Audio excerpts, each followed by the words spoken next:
Welcome back. Okay, I read a crazy stat this morning. Okay. About 4 million Americans will turn 65 every year for the next 4 years. That's a lot. Yeah. That's a lot of people. It's being dubbed as the retirement wave, and it could open up a lot of opportunity in the job market. ABC's Elizabeth Schulze joins us here in studio. Hey. 4 million. Thanks for having me. Huge number, as Danny was mentioning. Yeah. That's a lot of people. The baby boomers, they're getting older. But what does this mean for the economy going forward? It's a lot of people, and it's why we're hearing from some economists this term peak 65. When you break down that 4 million number, it means about 11,200 people every single day in the U.S. are turning 65.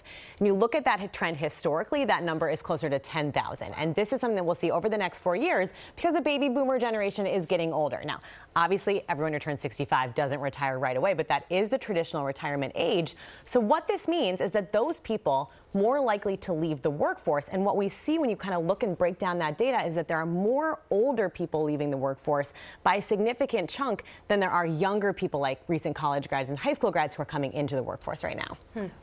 Bingo, you said it. Not everybody who turns 65 Yes. retires, Yes. especially not in our industry. Correct. So I want to know what industries in which they do have opportunity for these younger folks. I'm going to break down like communication service and let you know. Yeah. Yeah, But when you look seriously. at those when you look at the biggest sectors that are affected by this, healthcare, education, and government. So 1 out of every 4 workers in the healthcare sector is 55 or older. So as those people retire, there are going to be more openings in that sector. So think nurses, doctors, home aides. But at the same time, you have this aging population, so there's going to be more demand for that kind of work. You need to take care of people who are aging and who need those kinds of services.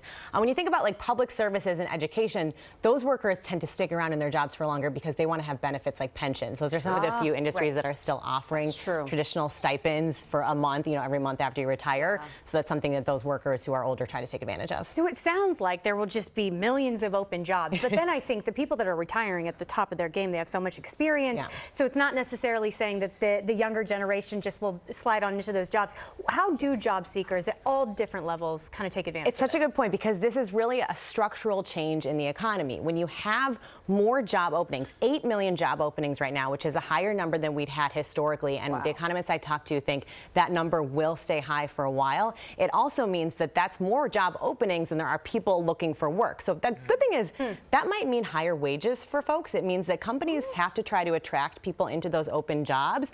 They might have to compete a little bit more and offer higher salaries. But really what younger workers should be thinking about is how our workforce is changing demographically, and maybe think about some of those sectors where we know there will be more demand, like healthcare, manufacturing, another example. And that could mean that over the long term in your career, even if you don't choose that right away, that's where there could be higher earnings potential, how you could have more longevity. All right, be smart, be tactical about your decisions. About where you go to school, what you major in, even in your minors, things of that nature. It's going to be interesting to see how that develops over the next couple of years. Huge demographic shift that will affect everyone down to the people who are graduating now.